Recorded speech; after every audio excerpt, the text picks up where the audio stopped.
Hello, everyone. This is Heretical Weekends number 19, the show where we give fuck all about topics and just talk about shit that happened this week because we're lazy, I think. But I think it was a pretty slow news week, if I'm not mistaken. And with me today is my partner in Google Plus Crime, Run Gabba Guy Run. Howdy. We don't exactly know what to call you yet, depending on what room you're in. You're Run, you're Gabba Guy, you know, you're Penelope. Yeah, I call you Gabby half the time. Sure. As a term of endearment. All good. We have a lot of topics to talk about because I had a lot of little things to go over my Google Plus feed with, but none that I think would register like a large topic, philosophically speaking. You know what I mean? Like we don't have like, what is existence? Like none of that shit happened this week, right? So the thing that tickled my fancy the most was Skylar Fiction's hangout with the Bible thumping wingnut. Did you happen to catch that? Yes, I did.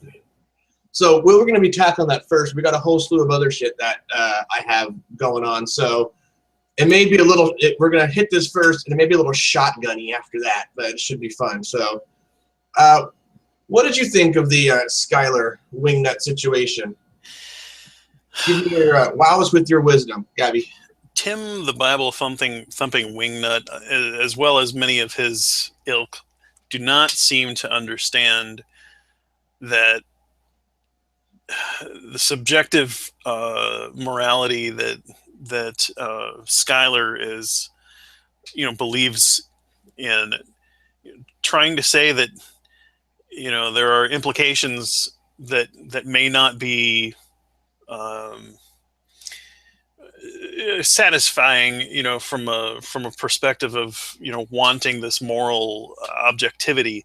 That doesn't mean that it's not true, and they just don't seem to get that. I don't know how to drive it to them anymore. I'm not a moral subjectivist myself, but I don't think that there are objective moral facts in the way that there are facts like that. Barack Obama is the president of the United States, the current president, or we can't just go to some place and look to see. We have to kind of apply reason and other facts about the world. So just like I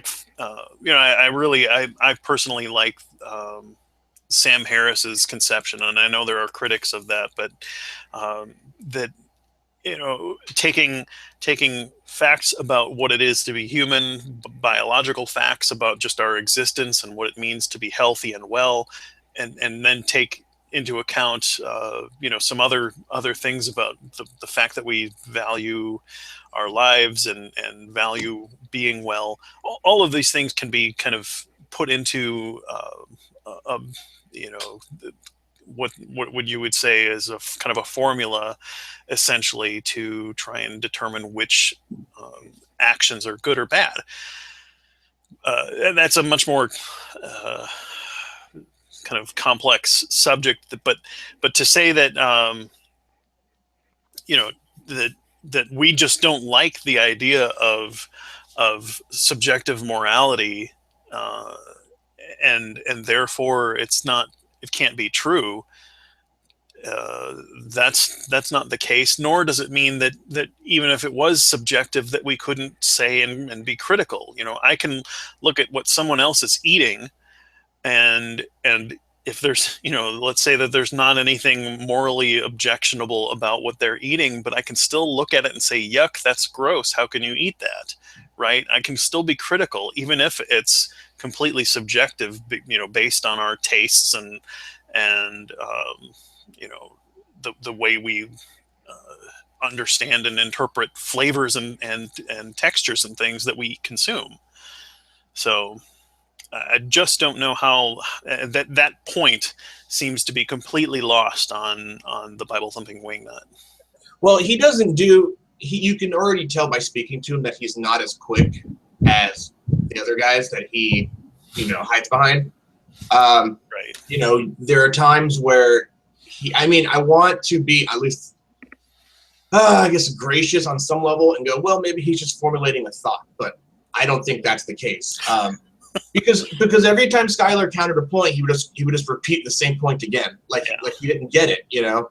And I'm you know, I hate to define myself, you know, especially here on YouTube in these kind of hangouts, because next thing you know, in some other hangout 6 months down the road, someone's going to say, well, you said you were subjective, you know what I mean? And then then they're going to try to tie to that forever. But I mean, I'm kind of in Skylar's camp when it comes to this, at least in my initial thoughts about it. But what's more alarming to me is, as you say, they don't get the idea what they're doing is claiming objectivity to me. Right. You know, they're just asserting it. They're just, well, that's my position. Well, you know, congratulations, but that doesn't mean anything to anybody else but you and the 5 guys you circle jerk with, you know, on your podcast or whatever. It's just, you know, they have this idea that if they that's my position, but as soon as somebody else, you know, like in this case Skylar, you know, says something, has a different sort of you know, viewpoint on it, there, here you go, that's a demonstration of subjectivity, you know what I mean? Like, we're demonstrating it right here in this hangout, you know. It's like, I don't understand what he feels the need. Is it that they're in that pre-sub script and they can't get out of it, so he has to like go back up the flow chart a couple steps and try to, you know, maybe approach it with the same question, maybe reword it a little bit? Yeah, you know, I think it's a combination of things. There's not being exposed to, you know, a lot of kind of academic arguments in a way. You know, when you go to the university and you go to, you know, a secular university, or even I went to a religious university where they tried to at least present things. Now they always wanted you to kind of come to this, you know, the conclusion that fit within their Christian worldview, but they still at least did their best in most of the classes to present things in a way to kind of flesh them out in a way that gave them the best what's the word the strongest kind of articulation of each point and things. And like, so for example, in the biology class, they taught Darwinian evolution and things. I mean, it was a fundamentalist Christian university, but they understood that was the, you know, when you're in a science class, that's what needs to be taught. Now the professors would have said, well, it was theistic guided evolution, and that, you know, that's the kind of thing that they wanted the students to come away with. And I think a lot of the parents that sent their kids to that university didn't understand that was going on, and I think a lot of the kids kind of went through the class providing the answers, but, you know, still came away with the idea that this was not true, that whatever, I don't know why they thought it was being taught at a Christian school. Anyhow, I'm floating around. You're gonna have to try and keep a leash on me today, apparently. I'm just letting you roll, brother. But no. I think that the bottom line was that I don't think that they've had a lot of exposure to arguments that are presented in a way that one, that they can understand, and two, that are not presented. I think there's this tendency with apologists to always present things as a straw man, and they latch on to that kind of. You know, it's almost like a stroking of your ego from an epistemological standpoint, and getting that kind of positive feedback of, you know, we're right and anything else is absurd. So just have confidence and present these things, and when it doesn't work, try it again.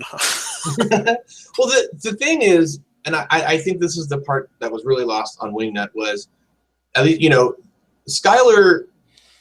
See, no one is saying. Well, at least I'm not saying that objective morals don't exist. I'm saying I wouldn't know how you could present objective morals, you know, without it being subjective. You know what I mean? Like, as soon as you start interpreting and having it come from you, I mean, how do you know, like how does that not Yeah, there's a level of subjectivity to, I mean, all of our experiences, obviously. That's what I'm saying. Like, how can you claim objective morals? I don't understand. Right. I mean, you can claim it all day, but I mean, how do you demonstrate that it's objective? The other thing that blows my mind is the fact that these apologist guys don't see the fact that just attributing morality to the nature of their deity doesn't get you any further away from subjectivity. It's just subjective as far as that deity is concerned. It's his nature or his opinion or whatever it is. If it's not based on something that's beyond that and more profound than that, then it's just whatever that happens to be. He didn't choose his nature. He didn't change his nature. He it is what it is, and that it's just by chance that it was that, unless you have something else to say that it was something external to that deity that's transcendent in some sense, and in which case he has nothing to do with it, and we can then either we have access to that, whatever it is, this the good out there, this transcendent good that exists in some sense, and we can make judgments and evaluations about our own actions as well as the deities. Or if we don't have any means by which to access that good, and this kind of transcendent morality that is objectively out there, then all we're doing is taking someone else's word who wrote a book that said that they heard from a deity, and the deity supposedly has handle on what's good and what's not. So you're just going at it blind and saying, okay, well, I have to believe it because the guy's powerful. Well, that doesn't make it right or true, or you're no better off than just believing what Billy across the street says that is good to do. I'd rather believe Billy because I can actually see him. Right. I can go over and talk to Billy, and we can watch movies and play cards. Right. Yeah. I mean, it's Billy telling you he knows about some invisible person, and then he writes it down in a book, and then this book gets passed on, for 1,000, 2,000 years, and now you're handed this book and say, okay, believe it. It's exactly. Believe everything in this book except the parts you don't want to actually do, and then and then go about your business. And by the way, gays are bad. So, I mean, I liked the way Skylar handled this one. We talked about his conversation with Trey last week or last show. I think he handled this one really well. I think the way that he presents, or at least argues his points, is very similar to mine. Because I made a video. I'm not bragging here, buddy, but I made a video a long time ago, somewhere in the depths of my videos, where I talk about precept back when it was popular, and I believe I made some comments saying that no one really holds their feet to the fire as far as their assertions. They try to argue. They're trying to counter from a philosophical standpoint, like they're getting put on the defensive, and they're trying to, like, you know what I mean? Like, play their game. And it's like, yeah, if you just call them on their assertions, they leave, like, very fast because they don't have anything else beyond that. Yeah. And I think this was a good case, And then whenever you can tell it's so scripted because Wingnut, keeps going back to the script, and then Skylar's like, dude, I'm a deist, I believe in God.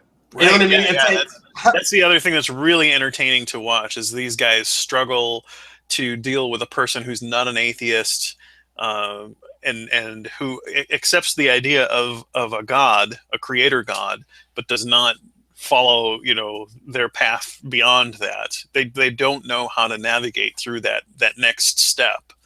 They haven't been taught that lesson. They need to dig up Cy and have him teach him what to do, because it's literally I mean, pardon my French here, but it was such a dick slap to like every time that happened, he was like, "Bat, I believe in God," and then he's like, Wingnut's like, "Well, oh, shit," like, like what do I do with this? It's like, well, and that's why like Matt Slick says, "Well, you're functionally an atheist," and because right. What do we do with this? Well, let's just cram him in that category because it's easier to deal with. Right. When we have something like Skylar, it's kind of like when those guys first discovered a platypus. They're like, "Fuck, what is this? What do we do? It's this part here, and it's a part there, and we'll just shove it in this category." You know what? Matt Slick said, he's like, "Fuck it, we're just gonna straw man his ass. Here, you're functionally an atheist, dude. Right. So here's my arguments." Such a douche, that guy. Douche, mega douche, douche level 10. He's functionally a douche. He's functionally a douche. Oh, and I haven't said this yet, but fuck Arcane Logos. And so, do you think I mean, we watch these things and we try to be charitable, or at least take the high ground on some level. But how much of a shellacking did Wingnut get in this one? I mean, it was pretty bad. Yeah, but he didn't realize it. That's the thing, Well, it would be nice if they would register once in a while that they've really completely just hit a brick wall, and that it's not. There's no traction at all. Right. Well, see, here's the thing: if that whole crew was the Addams family, Wingnut is Uncle Fester, right? He's there, he participates, but he's kind of like not the brightest one. You know what I mean? Sure. I mean, with the exception, and maybe that eye patch guy, maybe Uncle Fester, but I don't know. I'm not sure. That guy scares me. That guy scares me. I would keep pets away from him, or small animals. But so you got any other thoughts on this on the Skylar thing? Well done, Skylar. If you ever listen to this is good show. Good show, mate. So next up, I don't know if I should be screenshotting some of these, just so I look official and I have a topic or something. Yeah, do it. I gotta remember how to. Here we go. I'm so bad at this. All right. So this is the guy on my feed, this gentleman Thorsten Vreeland, who posts some really good stuff. I like that guy a lot. Very informative. If you don't know, Josh Feuerstein was on this television show called The Doctors here in the States. And if you're not familiar with the show The Doctors, it's on during the day, somewhere crammed between Oprah and Maury Povich, or that kind of thing. And he actually made his way onto national television, which I don't even know how that happened. But there was some news recently about this guy on the right who is the father of a young boy who, I guess they were at a store, or a toy store or something, and his son wanted a mermaid doll from the girl. It was a quote unquote girls toy from the girls section, and he had no problem with it. And I don't want to stick my foot in my mouth, but I believe Josh Feuerstein made a video about gender roles and this and that. And if you get a chance, if you go into the article, it shows the clip of Feuerstein on. I mean, and of course he's being booed and this and that, and even probably other Christians in the audience were booing him. I mean, simply because at this point most people are moderates, I think, but he really has a problem with it, and some of the things that he said, which he's like, when you go into these department stores or these whatever, he said they're now forced to homogenize all the genders together, and you can't call them girls or boys toys, and it's going to cause this confusion, and gender should be celebrated, and the differences and this and that. And don't you think this is all just a veiled homophobic sort of, you know what I mean? Yeah, absolutely. It's not even veiled. It's just that's what it is. They want people to fall into neat boxes so that their religious ideology, works within reality. because once you start identifying the fact that people's sexuality varies, and even the kind of, what we would call phenotypes of sexuality, male and female, there are degrees, and mixing and matching between people with genitals that don't fall neatly into those categories, and people whose genes don't fall neatly into XY and XX chromosome uh, gender identification and things. It's just there's a whole wide range of sexual gender, and then sexual attraction and things like that. So when they're faced with that, it puts them into an uncomfortable place, and so they want to continue down this black and white, male female, on or off kind of thing. And it doesn't work when you actually examine things in the real world, unfortunately for them. Yeah, they have a real ignorance for how human sexuality works. It's not strictly, based on your chromosomes. I mean, you know what I mean? Like, it's not straight fit. People don't understand, like, it's so complicated. There's a whole fucking field studying this. You know what I mean? Just on its own as an individual topic, it's not as simple as, your chromosomes say this, so you're a dude, so you have to be attracted to chicks, and vice versa. It's like, you're right. They want to put you in this little box, and I guarantee you, somewhere along the line, someone has already either made a video, posted comments. It's like, well, first the gays want to get married, and they got that. Now they want to turn their kids into, like, like it's I sense a stronger Christian persecution complex coming down the road for stuff like this. Yeah. I mean, I think someone in the comments even, gosh, who was it? Either someone in the video or somebody in the comments, I forget. So you have to look at it. But somebody said, my son played with his sister's dolls with her in the dollhouse. I think it was the guy on the show, one of the doctors, and played with her, kind of easy bake oven kind of thing. And he's like, and he came out fine. Like, I don't know what you're talking about. Like you're basing this on fucking nothing. Like, what are you basing this on? Like, what does he think is really going to be the issue? Like, I mean, how many ways can you spin this? I don't get what the real issue is here. Like, how many ways can you spin your homophobia? Because it falls outside of their ideology. It's just it puts them into a scary position, and they don't know what to do with. Like, so let's say, I've heard people in Nadia's hangouts try and tell her, you need to do this, and by people I mean the fundamentalists. Yeah. And yeah, and she's like, well, what would I do exactly? And they don't know what to do from that point. She has changed her sexual identity, with surgery and things, and they're telling her to be a man. Well, that's not.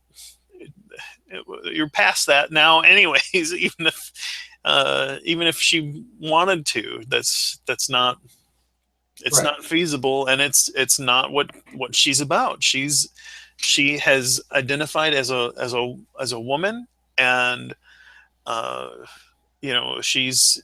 is the way she perceives herself. So forcing her to do something else it's not going to work. Yeah, because you're wired one way, so to speak. I say wired, obviously metaphorically, but you're wired one way sexually, and you doesn't mean that you're wired that way physically, and vice versa, right? I mean, you can't. How do you go in and tell someone they need to? Is she? I don't know if Nadia is she post-op or? Yeah, she's had surgeries. She's been castrated and things, and these are things that she has shared in the past. So I don't feel uncomfortable sharing them. I think it's pretty widely known. Oh, okay. I have no idea, but you just could have said yes, but you know. Well, I always hesitate, or and feel somewhat awkward talking about someone else's, Genitals? yeah. That's where I come in, Put it dude. delicately. That's where I come in. I'll talk about someone's genitals. I don't care. Toss me that one, dude. That's a free shot for me. Yeah, it's like, give up the fight, guys. There's no more dick. It's like, it's over. Right. It's like, you can't. Don't you think it? How about this? Nadia should post this challenge. She should go, hey, look, Christians in my room that are being assholes to me. I'm going to pray really hard to God, and if he really wants me to be a man, he'll grow my shit back. Yeah. Guaranteed that ain't going to happen. You know what I mean? Like, it's not, God ain't doing shit about that. So, and by the way, did they overlook the idea that God made her this way to, like, right now, like, it's kind of like in that hangout with Skylar and Wingnut and I've talked to Christians about this a million times, and it's he was talking about how the babies were sinners and everyone deserves to go to hell. And then Skylar's like, yeah, but he made them that way. And both of them win. It's like, It's kind of like that. So anyway, Josh Fierstein, douche. Yeah. And yeah. There's an excellent, I mean, it's billed as a documentary. It's which is kind of interesting, but it's really just these people sharing their journals from when they were adolescents, so teenagers and things. It's called Mortified Nation, and Okay. in it they have at least two people who are homosexuals, or and who went through this period of time. They were in conservative religious homes, and struggled with their sexuality because, on the one hand, they had these desires that that were deep within their identity and things, and on the other hand, they had this identity of that came from the religious teachings and things that their families were pressing upon them, and so they were fighting against this force within them, and it was, to me, one of the moments where it really hit home for me, just the fact that sexuality is not a thing that's just learned or environment, is really deeply ingrained within who we are. The fact that this one guy was talking about how in his journal he kept saying about how he really needed to find a good Christian girl and blah blah blah, but then how he was flipping through Facebook and couldn't stop looking at some of these cute guys, and that wasn't me. I didn't have that struggle, so to speak. Even though I grew up in a Christian home, and it wasn't because I wasn't interested in sexuality. I mean, I struggled, and fought against my urges to look at pornography and things, but I was interested in chicks, and had no interest whatsoever. So, just the fact that this guy, went through this, to me really screams out, it's a natural thing. It happens without people, going through extra hoops. They're not, like the Bible says, how they're turned over to their, I forget it's from Romans, but that God essentially turns them over to their wicked ways, essentially. Well, that's not how it happens. It's just ingrained. It's a part of who they are as people, just like sexuality for me growing up was a part of who I was, and that I was interested in it, and had that natural urge and desire, just like I do to eat. So anyways, my yearnings to masturbate far outweigh my yearnings to eat.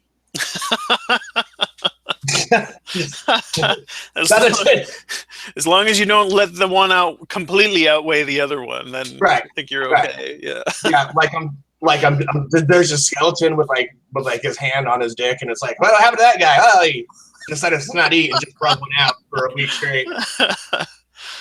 I'm posting a new link with our current topic, so if you hear me typing, sure, yeah, no problem. But I recommend while you're posting that, people should check out that documentary Mortified Nation. You can find it. It used to be on Netflix. I don't know if I already Googled it actually, so I have it up on my tablet as I'm talking to you. Yeah, it's very funny.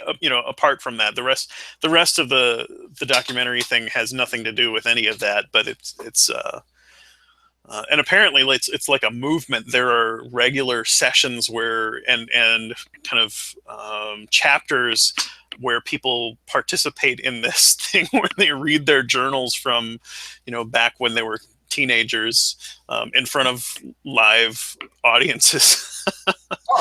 It's a stage show is what it says. So right. That is really kind of cool. Yeah. So, all right. Well, we got human sexuality out the way and my masturbatory habits. What else do I have on the show? What else I got? 3 square masturbations a day, right? Yeah. Oh, everyone needs a hobby. Oh man. Alrighty. So let me see what we got here. Let me get my share on because I had my share off because I was bouncing around. That's what I get for volunteering to host this shit. All right, let me see here. All right, here we go.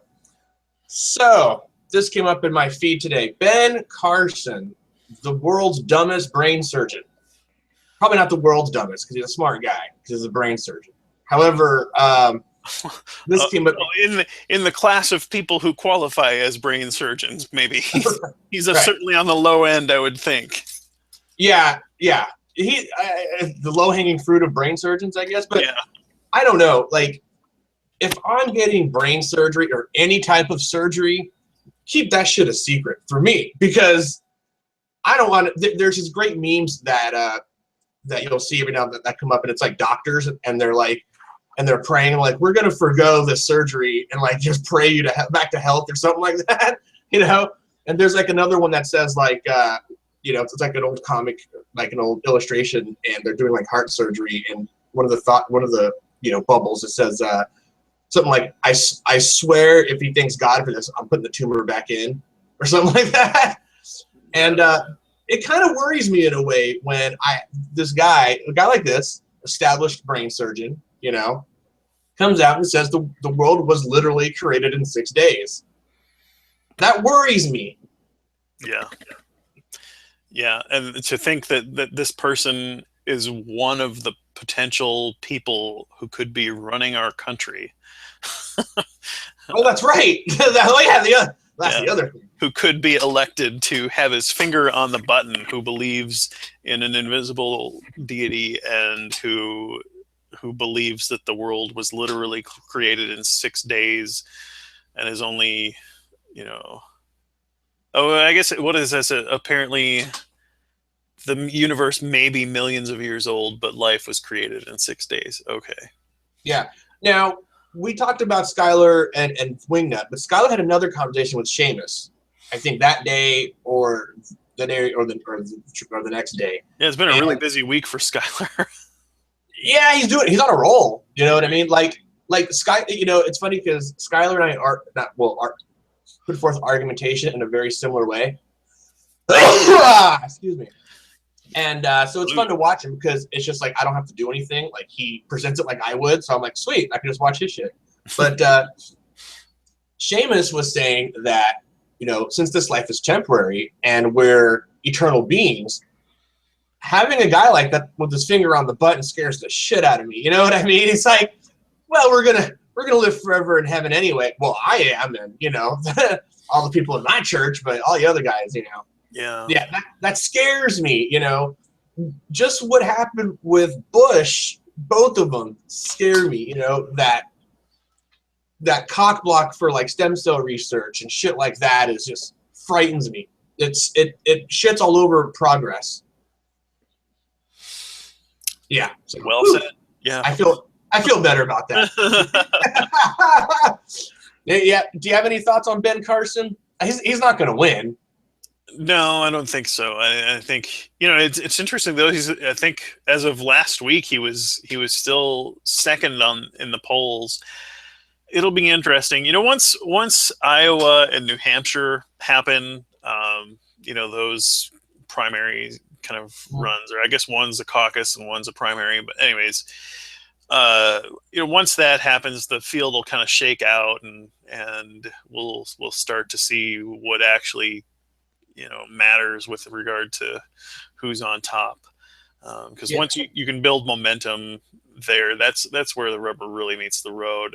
Up until that time, the polls go up and down, and even the front runners, or people who are perceived as the front runners, people may not actually walk into voting booths, even if they like the things that they're saying, just for the fact that they are actually concerned about someone, putting up somebody who's electable. And it's the core, kind of voters for the party that show up for the primary elections. It's not the general public. And on the one hand, the core can sometimes be more, left or more right for each party than the kind of the center people that show up for the general elections. But at the same time, the core people are also concerned about their party winning the election, and so I think that helps to balance things out some, and shift a little bit toward the center for the sake of the party over the long run. Is Trump still in the lead? Yeah. So now go with me on this because and you don't have to go with me because not that I want to generalize, but I'm going to generalize right now. Generalization alert. Uh-huh. So, do you think that all the white Republicans are like shitting themselves because they're like, we got Trump, and then they're like, well, we got this guy who's basically like this, yeah, it's Trump. Trump is Trump, and then they're like, but then the second place is a black guy. We're screwed. You know what I mean? Like, what do we do? And then it's like, shit. Well, if we vote for the black candidate, then maybe we won't seem so racist because we've been fucking beating Obama over the head for 8 years. Like, yeah, look, we have an African American candidate. We're not racist. Look at us. I think they're shitting themselves a little bit. Yeah, maybe. I don't know. Christy Winters. I don't know if you've seen her channel. She had an analysis that she put up of the Republican primary season here and the field of candidates that I thought was really, really astute and well done. But one of the things that she said was that the best thing for Donald Trump is for the Republican field to remain as crowded as it is. So the earlier that some of the candidates who really don't have any kind of chance, but who are more sensible, when that field just actually gets winnowed down some, that's when Trump's numbers will probably start to fall, because you have this larger group of Republicans who may not have their eyes on the long-term goal of actually winning the general election in November of 2016, and who are just kind of going with a gut reaction, and they like hearing the things that Trump is saying, whether or not they are feasible or practical in any realistic way, politically or even logistically. But anyways, when the people who actually have some sense can get winnowed down and narrowed down to a field of 2 or 3, that's when you'll start to see Trump's numbers decline. And her argument was, if it stays for long, that they have this many people in their crowded field for the nomination for the Republican Party, Trump could actually end up winning the nomination, which would be interesting. He won't beat Hillary, though. There's no way. Well, and that's the other thing is Hillary's. It's interesting to watch her email thing here, and then also Bernie Sanders numbers kind of creeping up on her. Yeah, that's going to be a good one, though. Yeah, there was some news that some people were saying might break in this next week related to some new emails that have turned up in her from when she was Secretary of State, I guess. I don't know much. Yeah, I don't know much more about what it was that people suspect might be contained in those emails, and it might be nothing. A lot of times that happens. That people make big stink about things and say, "Well, just wait and see," and it's nothing. What's funny is if you want to see a bunch of Republicans shit the bed. They freaked out over a black president. Can you imagine if it was a woman? Oh my God, dude! They would just literally shit themselves, like right there. Oh, they're screwed. Do you think that's? I don't know. I mean, different ones are. I think of a different mindset with regard to women versus black people and things. The one GOP candidate that's a female she was like a 2% or something last time I looked. Yeah. Well, she's crept up in the polls a bit too. So she's just behind Jeb Bush now in the most recent, like on the Huffington Post here. Okay, I gotta check that out because he was like an 8% when I saw it last. So yeah. So the top four are Donald Trump at 28.3%. I have to shake my head every time I see that. Right. Ben Carson's at 16, Jeb Bush is at 8.9, and Carly Fiorina is at 7.6, followed by Marco Rubio. So yeah, it's interesting. Did you watch the last Republican debate at all? No. Yeah, I watched some of that, and it's interesting. John Kasich, who is I think he's the governor. He's a governor. I forget which state. I should know, but he seemed to be the guy that was actually made the most sense to me, and was the most pragmatic and kind of center among the field of candidates. But he's just getting run over by anybody else. I think he would potentially pose a threat to a Democratic candidate just because he's not crazy.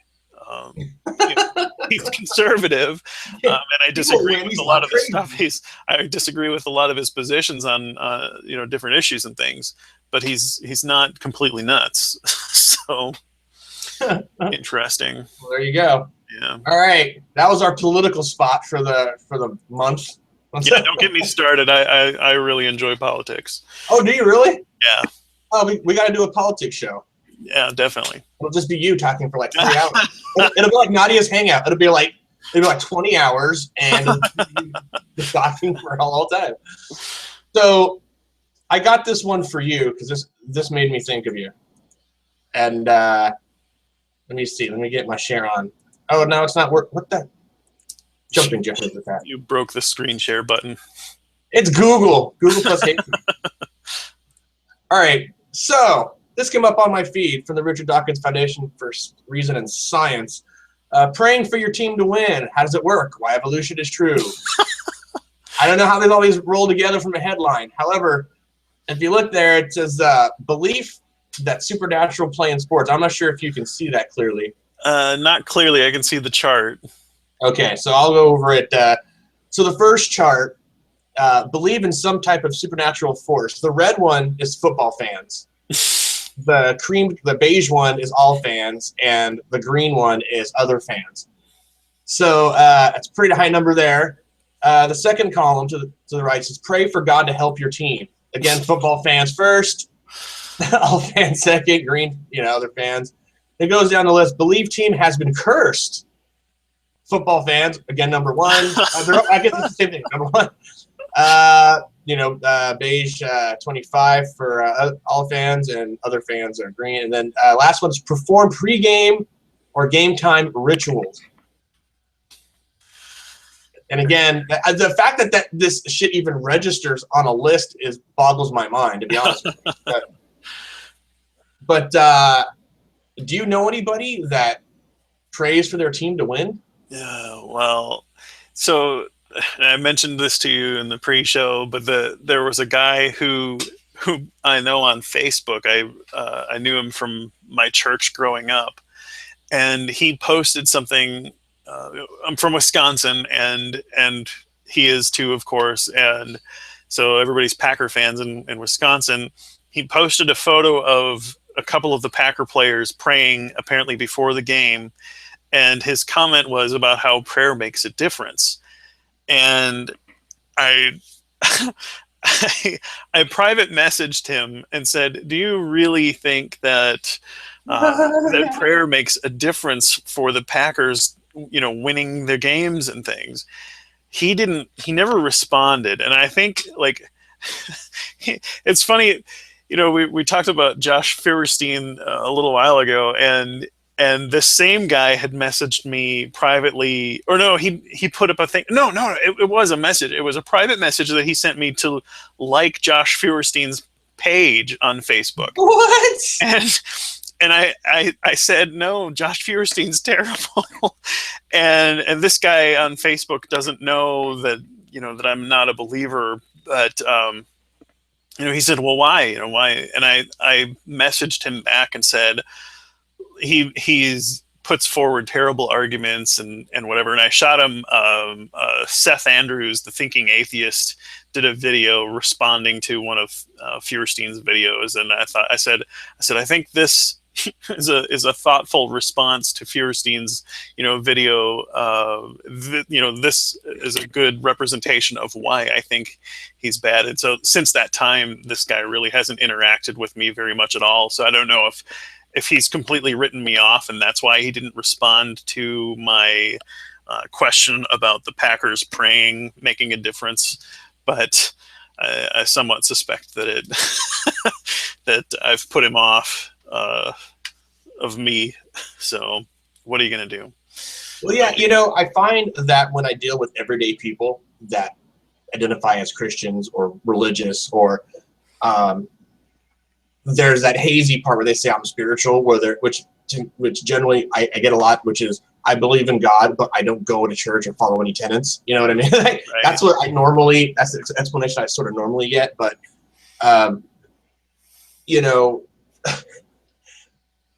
in my experiences, everyday people, once you even say anything like that, they sort of do kind of write you off, or they just write off the conversation where they go, well, I can't convince you that God exists, so that's just what I believe. And they kind of just, you know what I mean? Like, yeah. I think maybe you did put him off a little bit, or maybe you just jarred him to a point where he's just like, well, I'm not even going to try to argue with you. Yeah. And it's much easier for them to just kind of not deal with it. It's that good old cognitive dissonance. Talking with a guy makes me uncomfortable. Yeah, it's his avatars mostly. But praying for your team seems like such a stupid thing to pray for. Forget the fact that it's completely just. It's gonna. What benefit is it to that? The athletes that live in the city that they play the sport in, that you don't know, that you don't play the sport yourself, you're probably not at the game, you have nothing to do with anything. Like, who cares? Like, I'm not a sports guy, so I don't understand the concept of backing a team. I'm like, look, there's a bunch of guys out there that are more talented and better shape than I am that are playing a game where they get paid millions of dollars for it. But I don't care. So, but there's so many other things you could be praying for, like you could be like G-Man and pray for safe full of money so you can pay your rent or whatever, why pray for your team? What is the logic behind this? Help me out, Gabby. It's just they're emotionally involved with and invested in the games. It's funny. Jerry Seinfeld did a bit about how the teams the players change constantly and whatever, and the owners change, and even the the teams' names from one city to the next, and teams will move to a different city, and a new team will come in and be your city's team or your state's team or whatever it is. And he says, what is it that we were actually cheering for? It's the people who are wearing the clothes that we cheer for. Exactly. Yeah, it's true. It's kind of what exactly. I'm just like, and then the people get so emotionally wrapped up. Like I like the Packers because it's a team I grew up with. There are other reasons too. The Packers are a bit different than some of the other teams. I think there's less kind of turnover with their players and things, and then they're also sort of owned by the general public in some ways. Really, I don't know, but there's a history to it that I think is kind of fun and unique among NFL teams, and they're from a small town too, so that's also something that's different. Having said that, it's still a different group of guys from one season to the next, and whatever. And I don't get like super wrapped up in it. There's this kind of that hometown hooray, and I think I've grown more.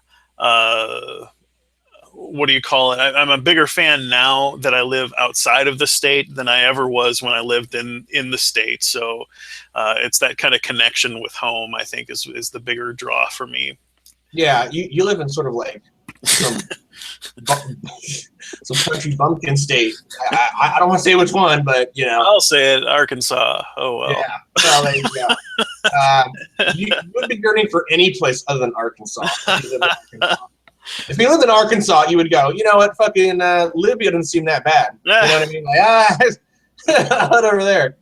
I just, for example, I watch MMA and that kind of stuff, and I'm cheering for guys that I want to win. Sure. I'm not I don't practice MMA or anything like that, but they're at least they're individuals. You know what I mean? Like, right. You can kind of connect with the personalities. And they are who they are all the time. It's not like I said, they trade and this and that, and they don't wear the uniform, and they're not based to a locale. It's like So you're for the Powerade guy.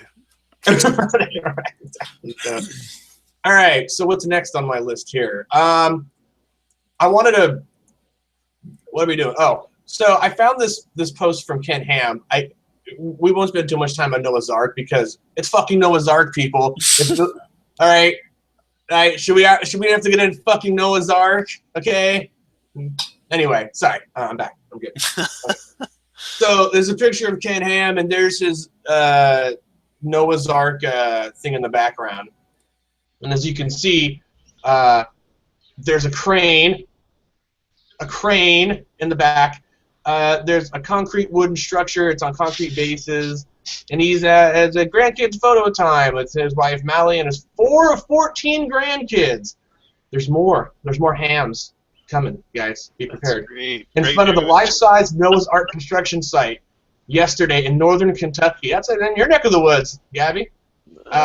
Kentucky's not Arkansas. No, I'm just saying it's your the place is almost in Ohio. The people. I'm sure the people in Arkansas. It's like, well, at least we're not from fucking Kentucky,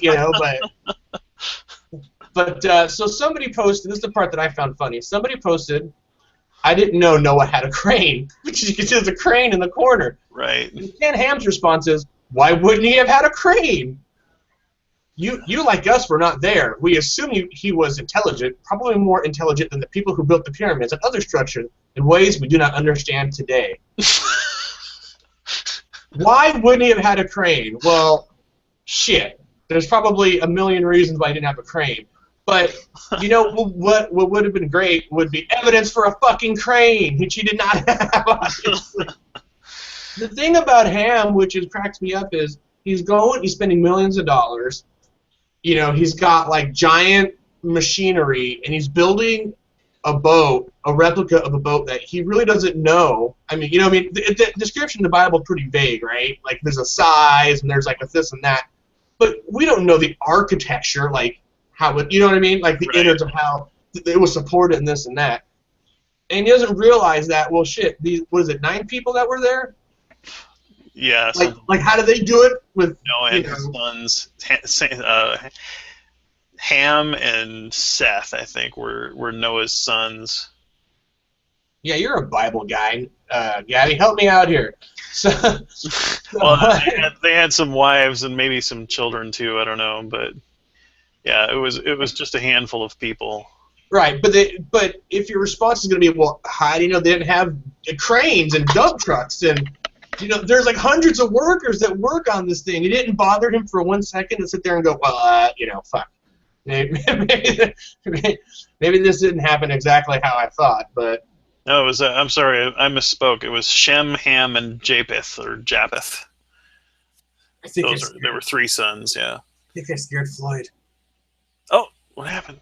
Oh, there it is. There it is. Thought I seen.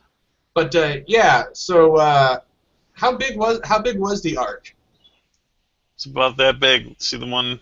See the one behind Ken Ham there? Well, it only shows like half the picture, but I mean, it gives it like in cubics or something, and this and that, and yeah. I don't even know how you would fit like. I don't know how tall like the floors are to fit like animals on them. I mean, am I crazy here or? No, well, I mean, the whole thing. I wish they were actually building this out of wood, and that they would. Why not try and make the real thing? That would shut up skeptics and critics, right? No. Go for it. Well,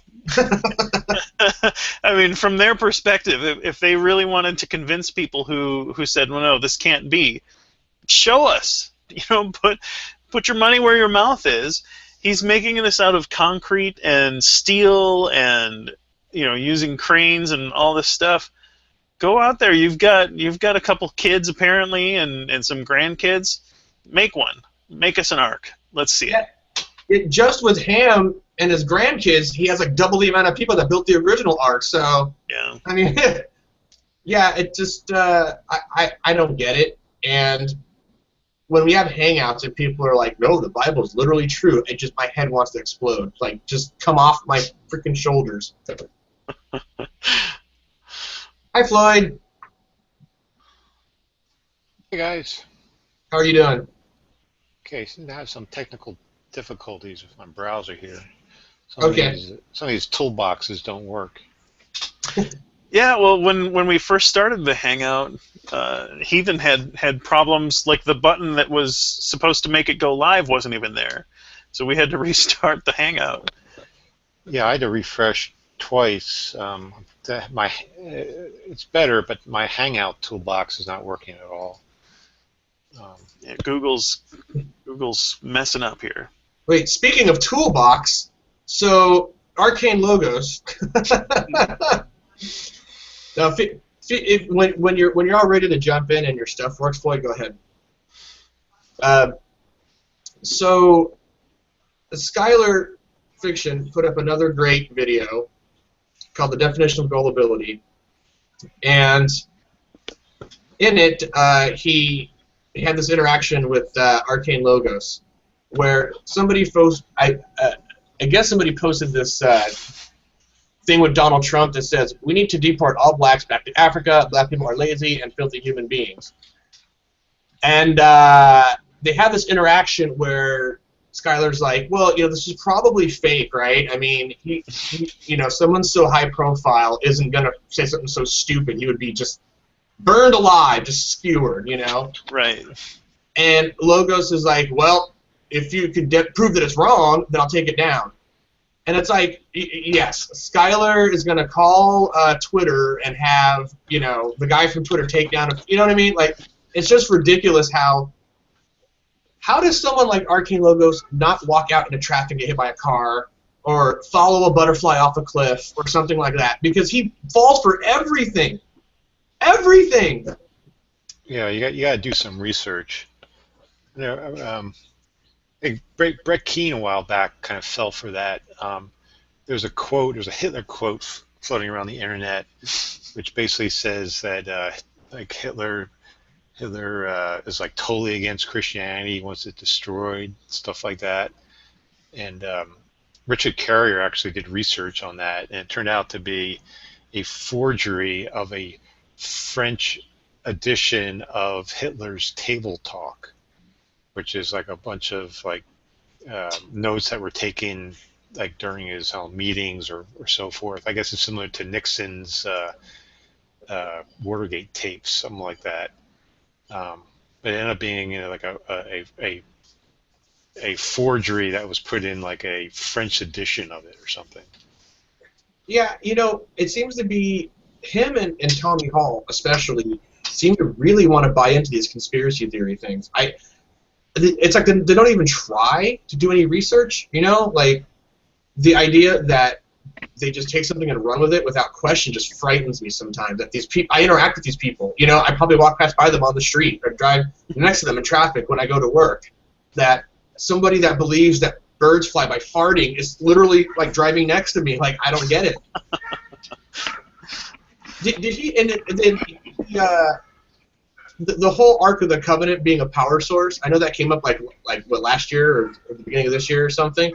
Did he expound on what power came out of this thing? I didn't even. I heard about it, but I didn't see the actual interaction myself. Well, did you see it? I heard Arcane talk about that. Like, I remember he even got the kind of like the sequence of events wrong, where like I think it was like parting the Red Sea or something, and the Ark of the Covenant didn't exist then, or yeah, it was before the Ark actually came about, and he thought that's where the Israelites were getting their power from and so forth, or maybe that's how they stayed in the desert for 40 years, right? They using the power of the Ark, whenever they need a fire, they just put their marshmallows over on top of the. It melts faces, man. You know what's funny? I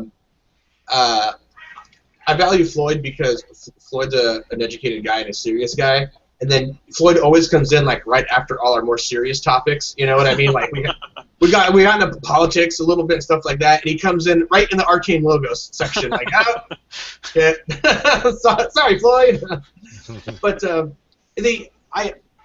I don't know, in my head, when I see stuff like this, like, my skeptical nature always comes into play, in the sense that, like, I don't know where it ends with them. Like, where's the line where they just believe stuff?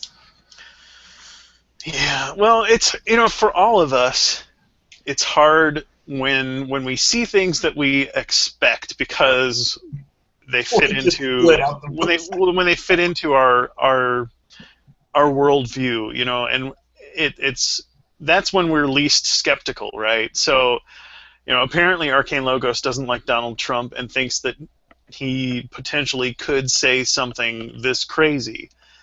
I can see maybe thinking that he might say something somewhat like that, but obviously not to that crazy extent.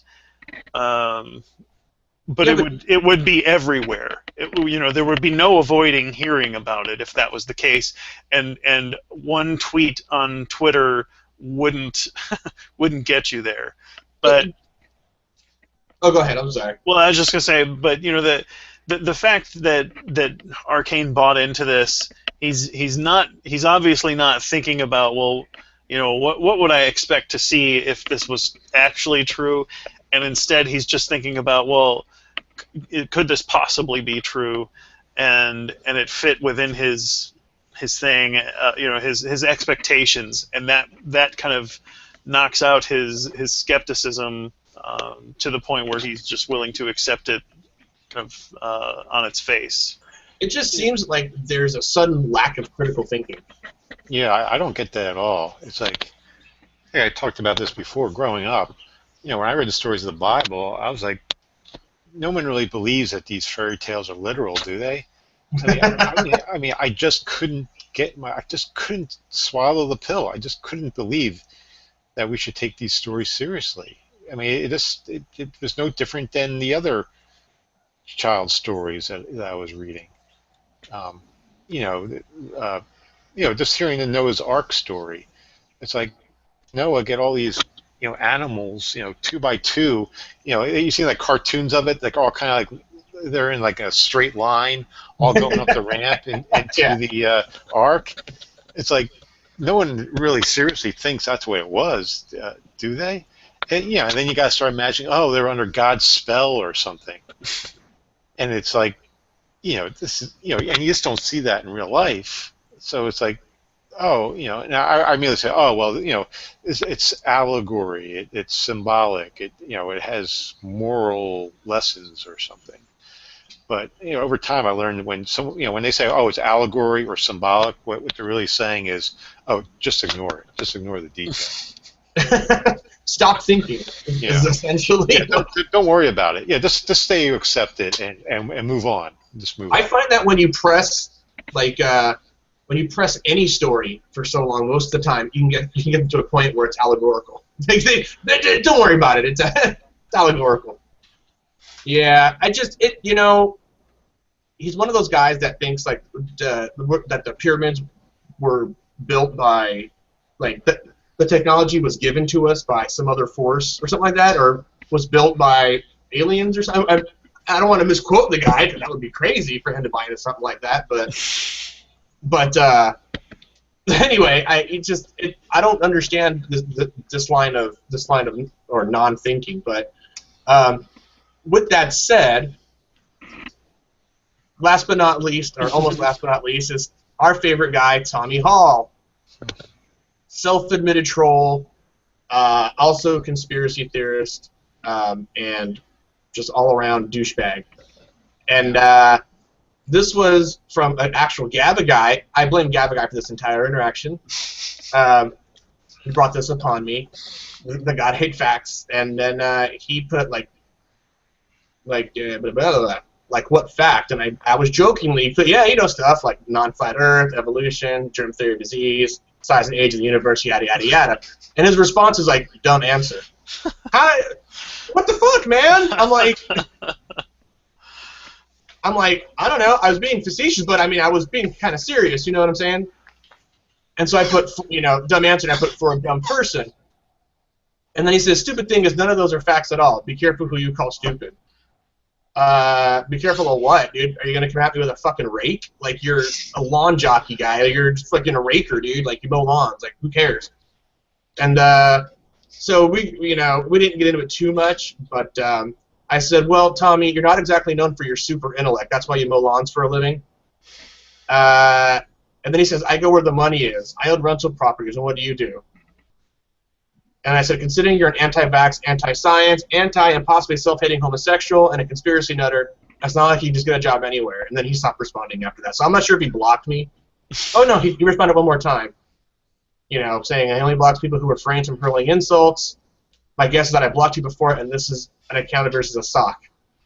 And I said, this is my only account, blah, blah, blah. So Tommy's nuts, but I tend not to believe things that he says because he's already admitted that he posts shit for reaction and he's a troll.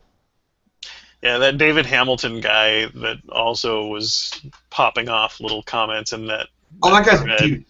Yeah, he's got nothing to contribute whatsoever. It's just you're stupid, you're brainwashed. I was in a conversation with that guy for like 4.5 days. Yeah, yeah. He never gives up. Never gives up. Never. He always has to have his last word, even if he just comes in and puts dumb or stupid or brainwashed or something. He never gives it up. And I went circles with him 3 or 4 times, much in the same vein as Skylar did with Wingnut, where I'm like, okay, that's your claim. Now what? Can you demonstrate that? And then it's the roundabout. God's demonstration, is obvious. Okay.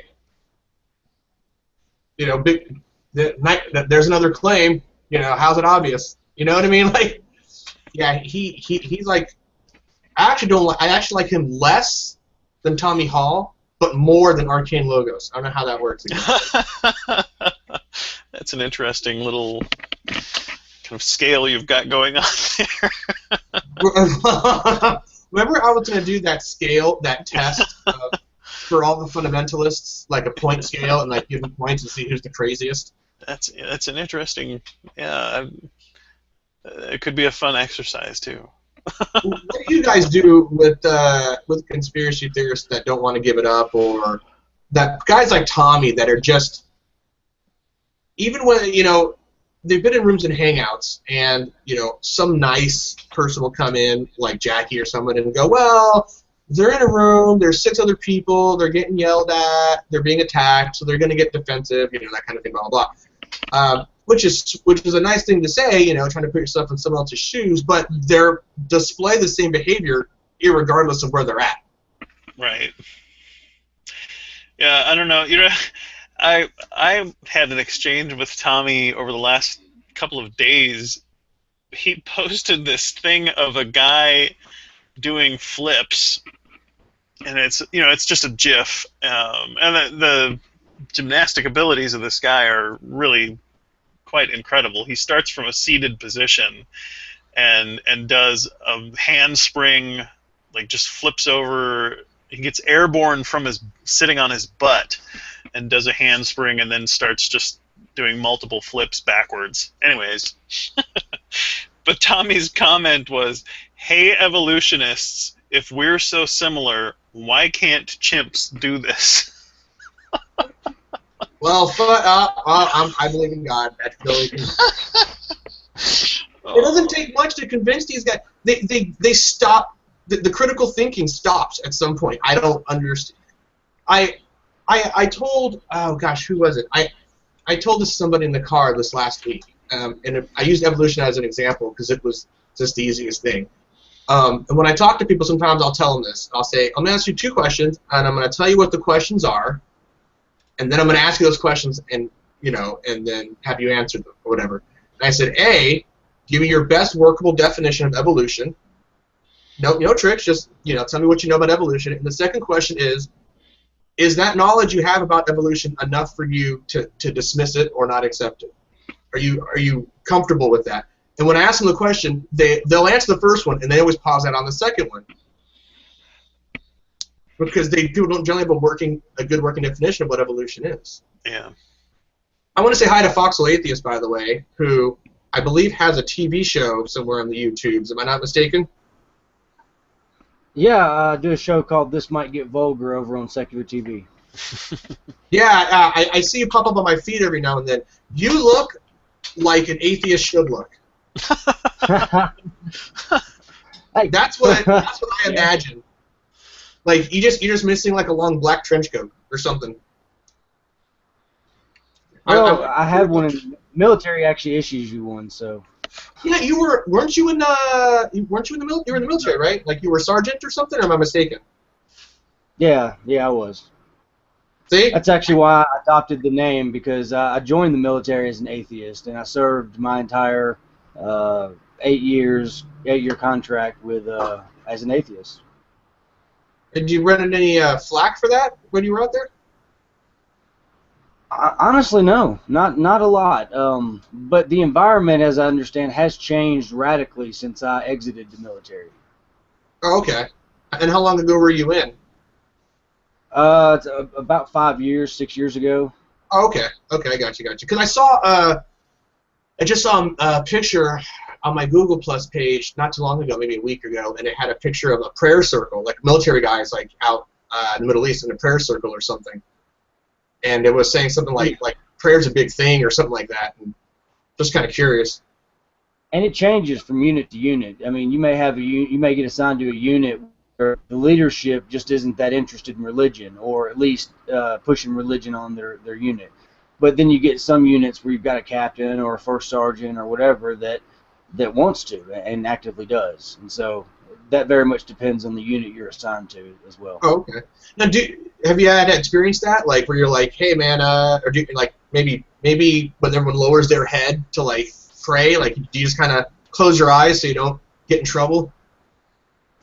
Well, actually, throughout my service at least, I never had a problem with that. I never bowed my head during prayer, but I stayed quiet. I didn't interrupt anything.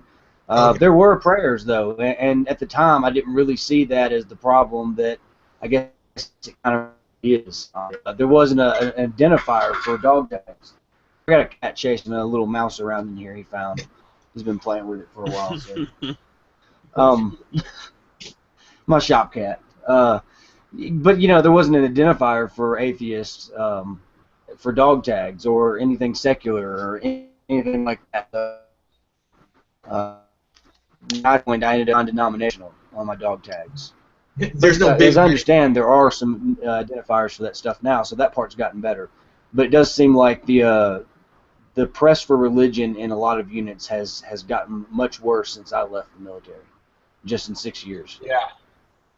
Is anybody else uncomfortable, like at Thanksgiving, when you have to sit at the table and the rest of your religious people like lower your head and pray, and then I just sort of stand there. I just sit there and I'm staring around the room at people like mumbling to themselves, and I'm like, shit, I'm the only one not praying here. Hope no one notices, you know? Or like there's like one other person that's not praying also, and you guys kind of look at each other across the table and you shrug like, all right, pass the mashed potatoes. Yeah, it's really uncomfortable around Thanksgiving time, you know.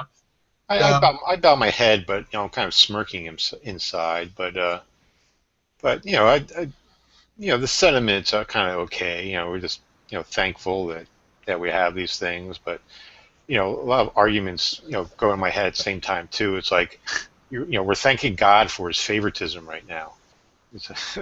Right. But again, it's not the place. They're just trying to be humble and thankful, and you just go along with it. And, okay, now it's time to eat. Okay, done over with. Move on.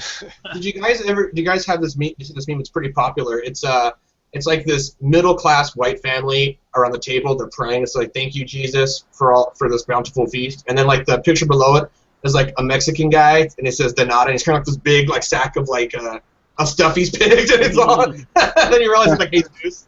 It's pretty awesome. Yeah, I always enjoy those. My sister is married to a man named Jesus. She is very much a fundamentalist believer as well. Well, that is fun. You must have a fun time at Christmas and Thanksgiving. Yeah. Well, like, we live in different parts of the country now, but we talk on Facebook a lot, and sometimes it's a problem, sometimes it's not, but it's always interesting.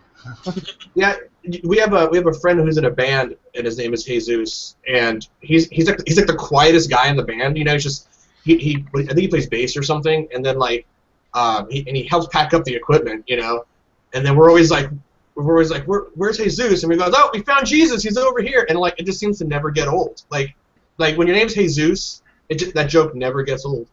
But I have friends on Facebook that post stuff, and every once in a while, like the prayer thing comes up. Like they'll share it's a picture of like footprints on a beach or something, and so there's some quote from Corinthians or something I don't care about. And it's like, share if you love God. And I'm just like, stop it! I don't want to see this. And then you have to hide them. But like, I've contemplated blocking a friend just because of that, because she's into like Joel Osteen. And you guys are familiar with Joel Osteen? Yeah. Yes. Yeah. And Prosperity. Guy's filthy rich. Yeah, that dude's a complete charlatan, and like people buy into it, and I was just kind of like, it almost insulted my intelligence in a way. I don't know why. I just felt offended. I'm just kind of like, not offended, but angry. I'm like, dude, you're my friend. How could you believe this shit? I don't care if you're religious. Does Joel Osteen? Are you serious right now? So. Anyway, hey, Foxhole, do we call you Foxhole? That's fine, yeah. I also go by Randy. Okay. Foxhole is, yeah, we don't know you personally, but Foxhole does sound kind of cool. Thank you.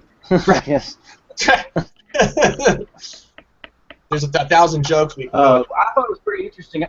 I've been listening to you guys for a while now, and about the last 40 minutes or so prior to me joining, and you guys got into talking about the apologists and rating the apologists and all that stuff. I thought that was a really interesting conversation. That's kind of why I popped in. Because one of the people I think that a lot of people give shit, but I like to point this out, is G-Man. If you take G-Man out of religion, don't talk about religion or maybe even politics, G-Man is actually a pretty cool guy. He's a lot of fun to talk to. And I'm not sure a lot of people realize that. As long as you're not on those subjects, like G-Man is the kind of person that I think most of us would probably hang out with. Yeah, People just don't realize. He made a video, like an exercise video, like last year. Why is that funny? I don't understand. I was just thinking of names that he might call it. Oh. I don't know.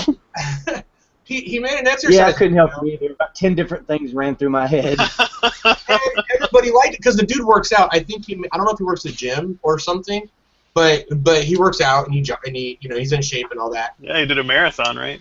Yeah, and the content was really good, and you got all these compliments like, dude, you should. I mean, some were a little more nice than others. Some were like, dude, stick to this, stay away from the other stuff, But I get what you're saying, like he could be like the way his personality is, like he could be a real funny guy, like Yeah, he's funny. I'm kind of similar in that way, like we're both loud and this and that, blah blah blah. And as long as you keep him away from that, and I think maybe if you even talk to him like outside of the circus that is Google Plus and shit, like if you're fucking over his house playing Xbox or something, like maybe he'd be a little different, but. Yeah. It's hard to get him in that mode where he's not so defensive, And I think here's my problem with G-Man, okay? And I know you like the guy, so but forgive me, but I don't. Yeah.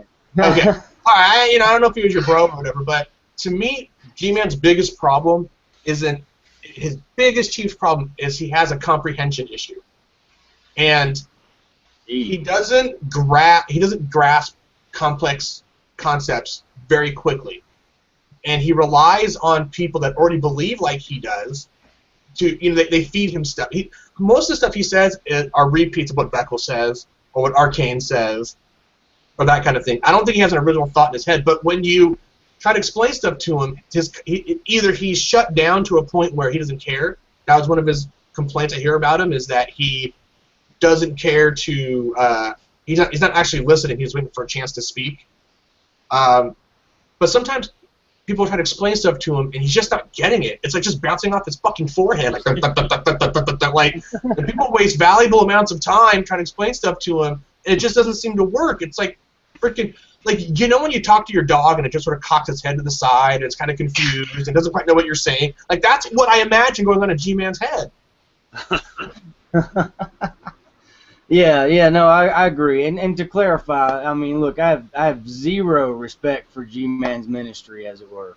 I just think that a lot of people might be taken aback and be surprised by how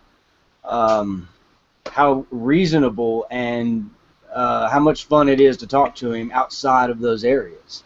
Yeah, you know what? I think that there's probably some truth to that. I haven't seen him really talk outside of anything other than religion. But I can, I can see that. I can see that point. But as far as the rating goes, I think it was a running joke we had, right, Gabby? Like from show number 5 or 6, where I was gonna develop like this joke. It's a goof, but like a point system, And it's like, do you believe in a young Earth, or give yourself 1 point, or are you a conspiracy theorist? Give yourself 2 points, and have like a scale, and like just. Every week, like somebody volunteers a YouTube apologist or whatever, like G-Man or something, and we see how just fucking crazy they are on the scale. That was the joke back in the day. I'm not sure if you knew that, but that's what we were referring to. Okay. Because we already got... Since episode 19, do you guys do this weekly? What was that? You cut out. You guys weekly? Every other week, because it's already tough getting people on at this time. Well, Sundays seem to be people's time to relax or go spend time with their family. So most of the views we get are like after the show posts, but the other week is the Magic Sandwich Show. So nobody goes against the Magic Sandwich Show. That that's pretty accurate. Well, I was curious if you guys think about the comment section for like the live video on YouTube. I'm sorry, I didn't catch that. What'd you say? How do you guys feel about the live comments section for the YouTube videos? Like not group chat, but like what actually is going on the page itself. Yeah. I don't know if you guys have seen that, but No. you know, you can put there's a live comment section that you can have paired up with your video YouTube, where people can come in and comment live, and you can kind of engage with the audience a bit. We've not done that yet, but you're talking about like the Q&A kind of No. interaction. This is it sits right beside the video on the watch page, and it's like a live IRC style chat. Yeah, no, I haven't. I don't even know how to. Yeah, no. Oh, the Q&A. No, it's not the Q&A thing. What is it then? Like, how do you get it? Just the comment section on the video on the YouTube page. Yeah, the live comments. I made a. I'll send you guys a link. I got a video there to hook you up. Yeah, I'm not very good at the Google Pluses, unfortunately. I'm the worst Asian ever. I'm like, how does this computer work? I'm like the bizarro Asian. Like, I can't get this fucking shit to work. There you go. There's a link to in the Awesome. Google the Hangout chat. So, if you were listening to us for a while, I don't know if I was talking to Floyd. I was like, well, you came in right when all our topics got silly. You know, we're talking about just, you know, like fucking Tommy Hall and shit like that, where we could just sort of vent. Yeah.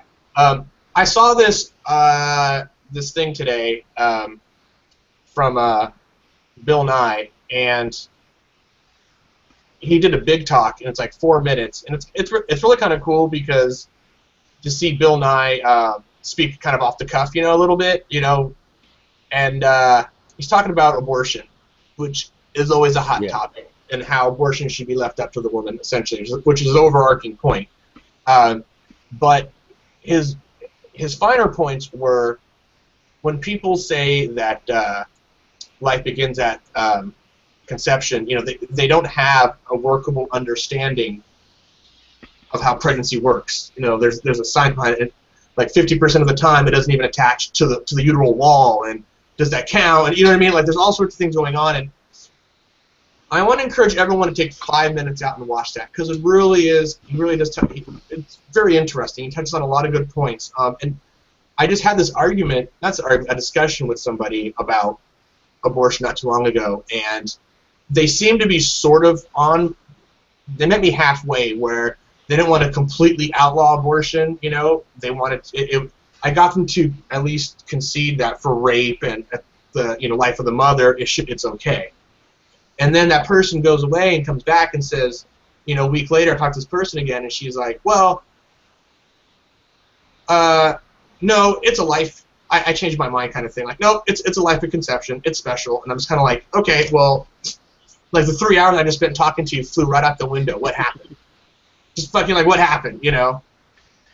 And it always boggles my mind that you can give people facts, like just facts. Like here, you can look this shit up. You can go there. You can speak to.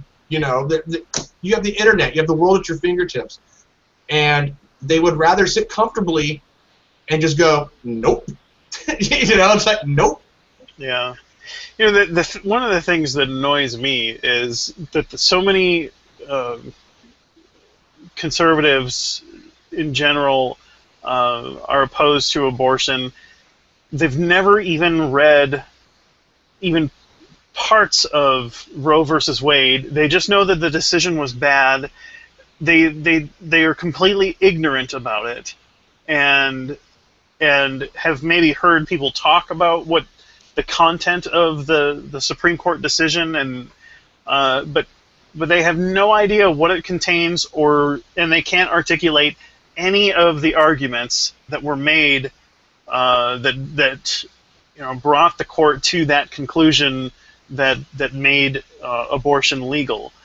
If you can't do that, if you can't present at least some of the reasoning and rationale, you know, for a legal decision, you have no business trying to make any kind of political or legal decisions about that law. You know, this was a legal decision that was made. There were reasons for it. Go find out what those are before you start voting and making decisions about it.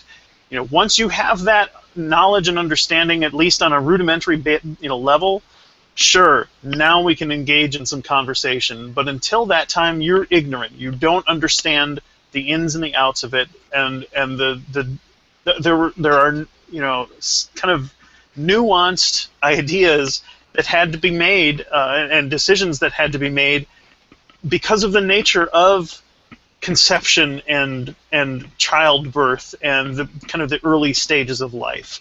And not everything fits. You know, just like back to the you know, comments and discussion we had earlier about sexuality and things. Not everything fits into a black and white, easy, this is good, this is bad, this is you know, life, this is not life kind of box. It's there are, the real world has a lot of gray and a lot of things that, you know, even people who value life before the child is born, and consider that a human life, people are left with difficult medical decisions, and it's not ideal for the government to try and get involved with that. And that is really kind of at the foundation of why the Supreme Court made the decision that it did, you know, when they decided the Roe versus Wade case. Yeah, what he said. No, you know, there's a meme that came up. It's a Bill Maher joke. It says, religion is like a software licensing agreement. People don't really read it. They just scroll to the bottom and hit accept. And people just buy into stuff like, you know, there's a soul at conception and this and that. They don't. You're right. They don't go into Roe versus Wade. They don't look at things. And it was very similar to the. Remember that thing we discussed in the pre-show with the Noah's Ark thing, and how the guy goes breaking down how it's like just impossible for it to happen with how the Earth works. Yeah. And you can show facts to people, but they're just gonna go, nope. God done did it. Is what you're gonna get. Yeah. And it doesn't matter what you show them biologically or medically or legally. In these cases, they're gonna go, nope. Right. Yeah. It's murder. Okay. Should the mother be charged with murder if she decides to have an abortion? Should miscarriages be investigated to make sure that it was not an intentional termination of the pregnancy? You know, are you going to arrest people and hold a trial for every miscarriage that happens? Is this the direction you want to go? You want to make that fetus and you know, that fertilized egg equivalent to full human life? Is that really what you're after? Well, if you're bubble I'm curious about this, guys. Where exactly? Because you know, a lot of Bill's points there, I felt like I didn't read that whole thing, but I read a good bit of it. And it centers around conception, and I'm curious what you guys do feel about conception. Where does conception occur? Where does, if you drew a line on abortion and said, okay, we're not going to abort a fetus after so long, where do you personally draw that line? As soon as the girlfriend tells me she's pregnant, I throw her downstairs. No, I'm kidding. I will. Damn it! I will get Floyd to laugh. I will get Floyd to laugh once. No, I don't have enough. Me personally, I would say I don't have enough medical knowledge. You know, I'm ignorant to how the biology works, so I would have to go with the consensus of the medical professionals on this one. So I wouldn't say I had a personal, you know, sort of line. I would go with what the experts say. I can't speak on behalf of the other guys, though. Floyd, do you want to bite on that one? I can go. I don't know if Floyd's still having audio issues. Yeah, are you just basically asking my views on abortion? Well, or just like where does life begin? And does it begin at conception, and if not, where does it begin? I guess, is that a fair foxhole atheist? Yeah. Well, I mean, at conception, you know, I think it's some sort of life, right? I mean, it's very dependent. It's not a self-sustaining life, you know, that's for sure. But you know, is any life truly self-sustaining at all? I mean, you know, we require outside stimuli, nutrients, you know, oxygen, and so forth. Are you contingent? Yeah. I was just gonna go there too. Man, that look of Trey you have is pretty scary, actually. And by the way, I didn't mean to interrupt you, but Foxhole Atheist, you know that this is not my face, right? Say again? You know this is not my actual face, right? No, I did not know that. Okay, yeah, this is some joker that he's some joker on YouTube, and I got this great still of his face, and so I made it my avatar. Okay, sorry, Floyd, go ahead. So it's possibly a potential human being. So it's something I view more than just simply just a bunch of cells reproducing and so forth. So I think I think you do have to kind of treat it more than just than a blob of molecules or cells and so forth. But abortion is a very gray area, like was mentioned before. You have the concern of the mother. If the fetus is heavily disformed, you have to weigh all those things. So I don't think it's a very black and white issue, but I do think if you're killing a third trimester fetus, that it is pretty much close to murder. If not murder itself, you're getting rid of a being that could have a full productive life otherwise. Well, but Yeah. that may or may not be the case. And I think that that there are enough instances where a baby may have been carried to that point that they realize there's something seriously wrong and the mother's life is at stake and things. And there are reasons to terminate even at that later stage.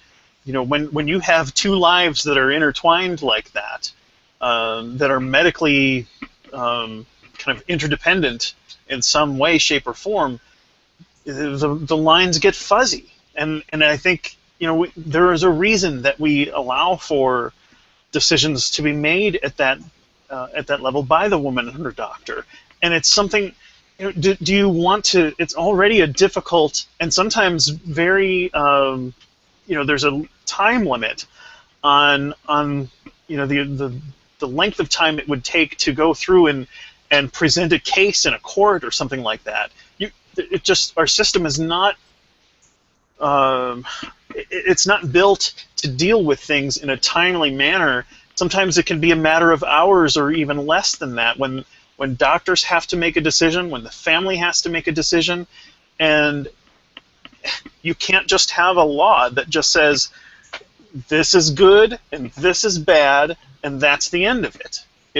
There's just so much more at play in these situations, and I don't think there's anybody that takes it lightly and says, I'm going to have a late-term abortion. If you've carried the baby that far along and you're considering an abortion, I think that there's almost always going to be something going on that, probably medically, that merits some kind of leniency within the law to allow for it. I don't think you can even do that, though, right? Well, there are laws against it, but I think there are almost universally there are exceptions to those laws, and that's part of some of the things that the right has been. The political right has been fighting against is even allowing for those exceptions and things, but it's the exceptions that make it so important to keep it there as an option, as a viable option for families that are put into difficult situations. And like I said, our legal system is just what's the word? It's just not. Shitty? I'm sorry? You almost the word. I'm all shitty. Well, it just doesn't have the the mechanisms within it to react quickly. It just doesn't. Trials take long periods of time. Even when we expedite cases, you're talking months, not days, weeks, or whatever. And by the time anything comes to be heard before a judge for a pregnancy, it's done. So the thing, until, in my humble opinion, until you can get rid of magical thinking, it's always going to be a rough sell. You know what I mean? Like, how do you come to some sort of consensus when you got people that still believe in souls and shit? Yeah. It's fucking shit up. Well, and the other thing, this was one of the things that was really difficult for me as a evangelical who was trying to really think through my political positions, because I came to a point where I was, I still bought into the Bible and the gospel. I still held my kind of fundamentalist beliefs about the truth and the veracity of the Bible, but I had grown skeptical about kind of the fundamentalist right-wing political views that I had been raised with, and I wanted to to try and look through the Bible to see what a real quote unquote Christian political agenda might entail, and as I was pondering and working through some of these things, abortion was one of the big things that I struggled with, because on the one hand, I liked the left's emphasis on helping the poor and having social safety net and those kinds of things that they supported. I saw there was support for that kind of thing within the Bible, and so I was drawn to that social justice kind of aspect of the left. I struggled with same-sex marriage for a while, but eventually, I kind of took it that the separation of church and state was a good thing, and so I could overcome that. I still said, well, I don't believe that it's a good thing spiritually, but because I can't make a secular case for that, I'm for same-sex marriage being something that's legal and done by the state. When it came to abortion, though, I really struggled, and it was when I started to try and look at the nuts and the bolts of how you could make legal distinctions and what that process would look like for a legal system. That's when it really occurred to me, this is the reason that abortion was legalized by Roe versus Wade. And I actually started, I was working on a paper in one of my, I think it was philosophy of law classes, about abortion and about Roe versus Wade, and I ultimately had to concede. We just don't have the system is not agile enough to try and make these distinctions, even if you take the idea that life begins at conception. So that was the kind of the final straw for me, as far as shifting over to basically fully politically left, even as an evangelical Christian. Well, Yeah. the reason I asked originally is because, I guess maybe I'm just kind of personally opinionated on this particular issue, but I have some medical training. It's not great. I tried to be a CNA at one point. I passed all the coursework, but I never completed the floor hours, just shift hours, to actually get the license. Got a great deal of training in the Army, but I'm certainly not a doctor by any stretch.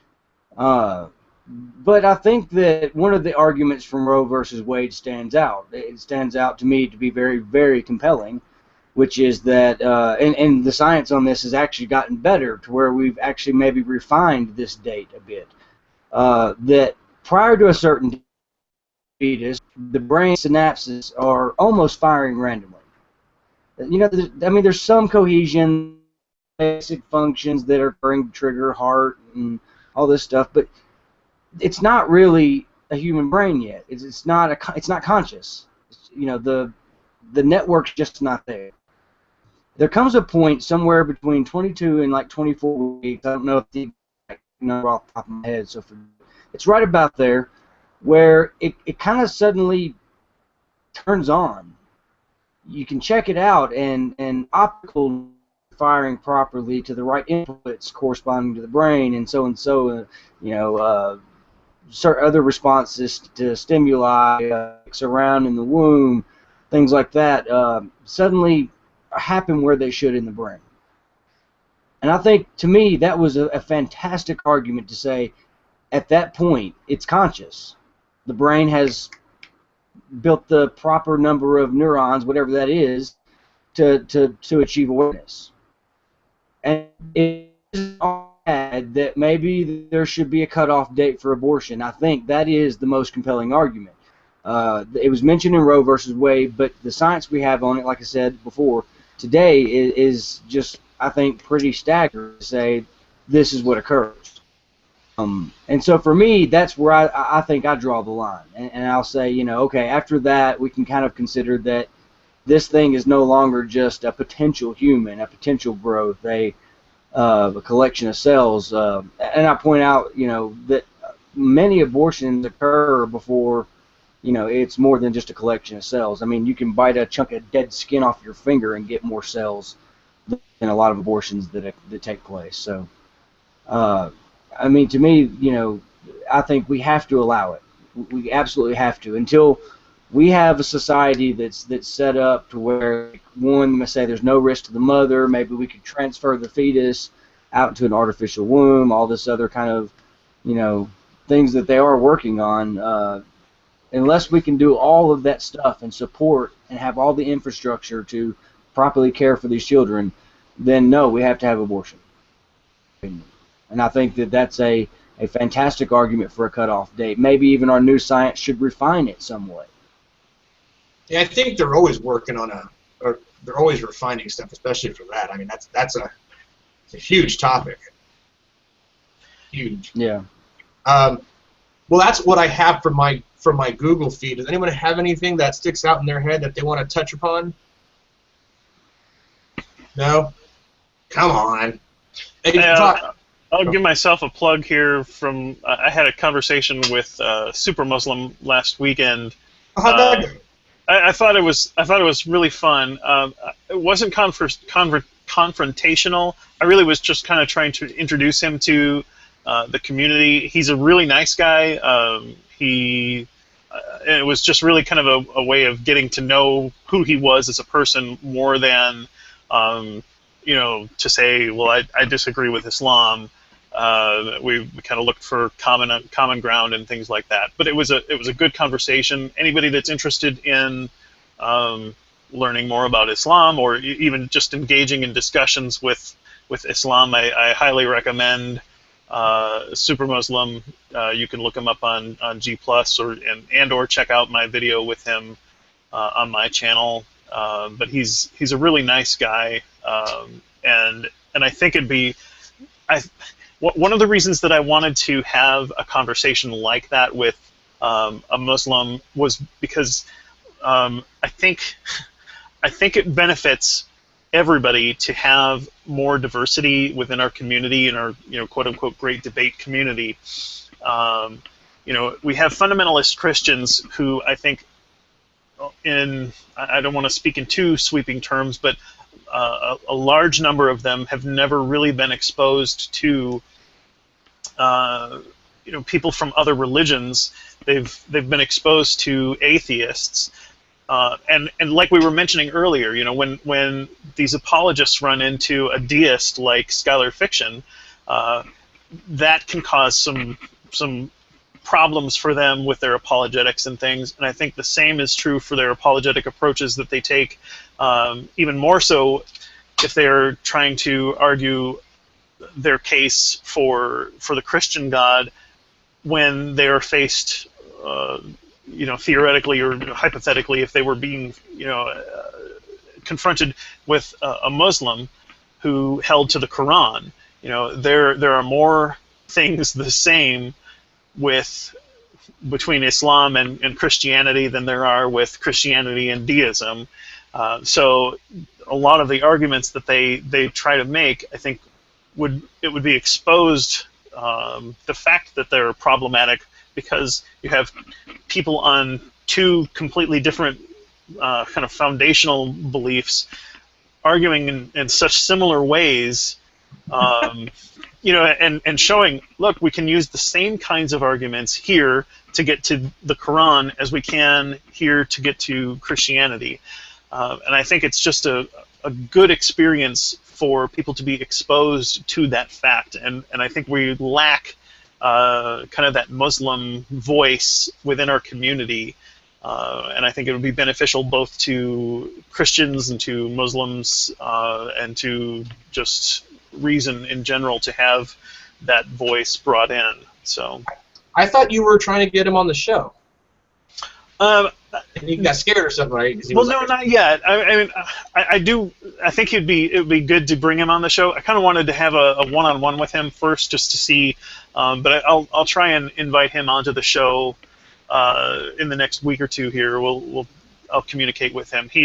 The other issue is he is further away beyond Greenwich Mean Time, so he's like 7 or 8 hours out from where I am, and that would be 10 hours difference from you, Heathen. So I'd have to wake up like at 8 in the morning to fucking host a hangout, talk to a Muslim guy.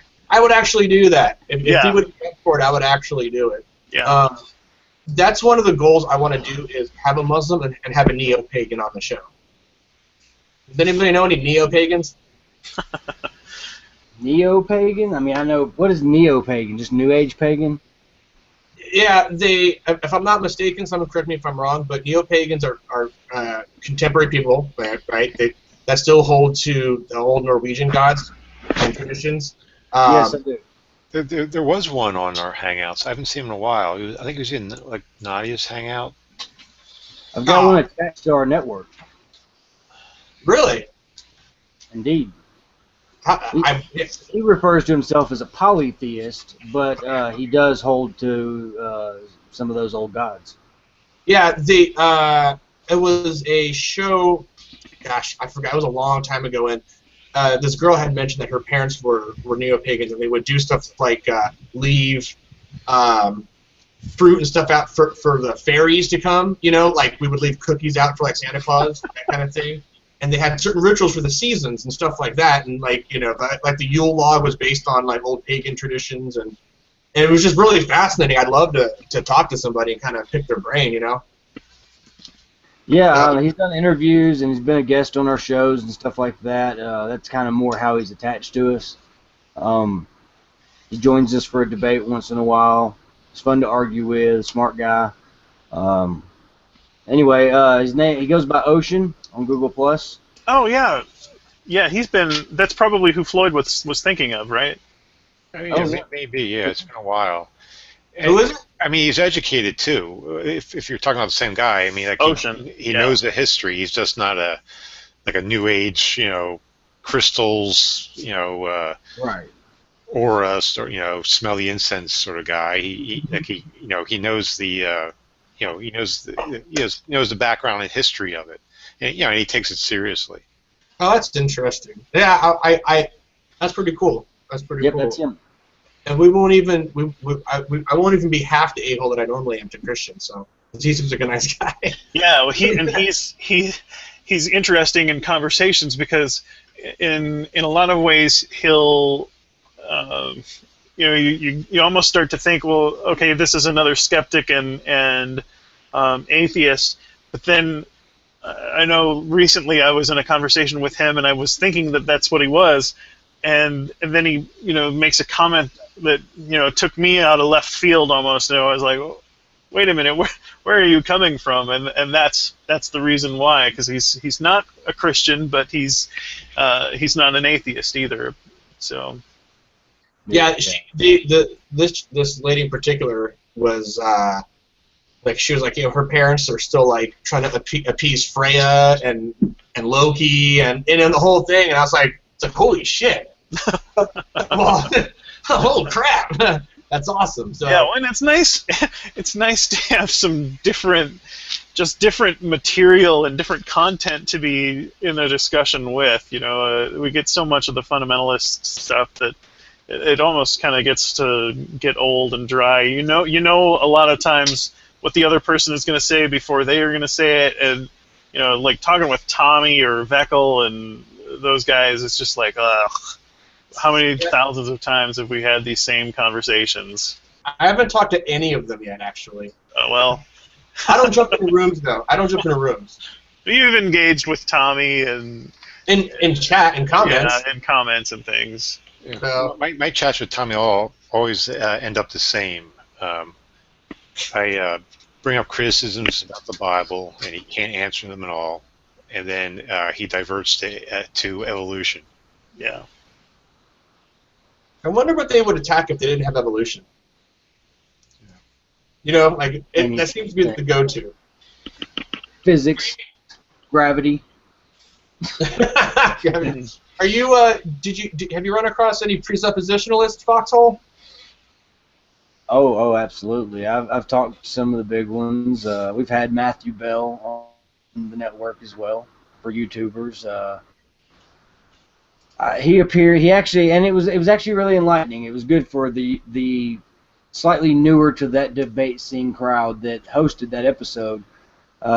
It was of Beyond God and Rob DeRusso and Ethan. And Ethan's real young. Rob's not, real experienced in debates, but Matthew Bell absolutely tore him up, and mostly because they didn't really realize what he was doing. They didn't know precept, and they didn't know Matthew Bell.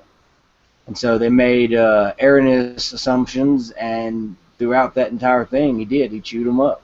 But it was a good learning experience for him, I think. So I'm not too worried about it.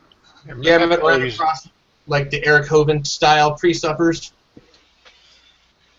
Yeah, absolutely. I mean, it's hard to even remember their names specifically because I don't tend to. I don't tend to care what their name is. I've never to Eric Hovind or like any of the big guys like Ray Comfort directly, but I've run into lots of YouTubers and commenters along the way. I mean, I've been studying apologetics and kind of doing a counter apologetic for about 10 years. Like I said, I mean, I don't care enough to remember who they were. That's a good way to approach some of these guys. Just another person. Gabby, you wanted to mention your turtles concave Earth discovery, and then we'll probably call it. Yeah, absolutely. And so the last show, Turtle talked a little bit about how I had posted something about the flat Earth people, and he started down this rabbit trail. Just kind of absorbed into those videos from the flat earthers and just was amazed by the fact that there are people today and that there's a kind of a growing movement of these people who believe in the flat earth. He talked about that in the last show. This last week he posted that he had encountered a new video, which he was a little bit happy at first when he saw that it was a video that was posted to counter the flat Earth arguments, and then as he started watching it, he realized that they were people that were advocating for a concave Earth, so that we were inside of a spherical Earth, and yeah.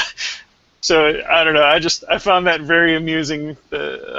It's funny the kind of crazy that you could come across on YouTube and Google Plus, and that. Have you heard of the Lord Stephen Christ? The name sounds familiar, but I can't tell you anything about him. He's one of the proponents of that theory, and he explains it. And we've got a video loaded up for our show tonight. We're going to be talking about him and his nonsense, but it's hilarious. You should go check it out. I think I think he he goes by the Lord Stephen Christ, but I think his channel is just Stephen Christ. So what? And so yeah, you have to go check him out. So the concave Earth, if I recall, Gabby, you said something like we're inside the Earth. Is that kind of what we're? Well, so the surface of the surface of the Earth is where we are, but it curves up and around so that we are on the inside of the ball essentially, and that all of the stars and sun and moon and everything that we see in the sky is in the center of this ball. And it makes absolutely no sense at all on any level, but it's out there. How did they rationalize the size of the universe? Like when we send satellites into space and stuff, like past the sun and all that. Well, it's all just out there. It exists within the space of inside of our sphere of the Earth. What? Yeah. It's from what I've heard, it's just smaller than scientists tell us.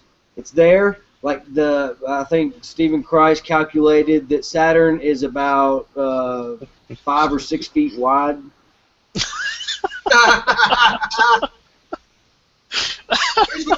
Here's what you need to do, and I'm not a violent person, but you need to march these guys over to the Hubble telescope, show it to them, and then smash their head into it until they realize that what they're advocating is retarded. This is, I mean, how does that even make any sense? How does one come to that conclusion where they go, hey, this is how do they? My mind is blown. Yeah, I had this conversation with a different Muslim guy about problems with the Quran with relation to science, and how there's a part of the Quran that says that the sun sets and like goes into like this muddy marsh or whatever on the earth. That at least makes sense. If you're in the Middle East or wherever you are, you could see thinking, okay, the sun is going down and it goes into the earth. I can see that makes sense. From a perspective of somebody that's kind of stuck in one place on the earth. If you traveled far enough, you could find where it's actually going down into the earth. That I get.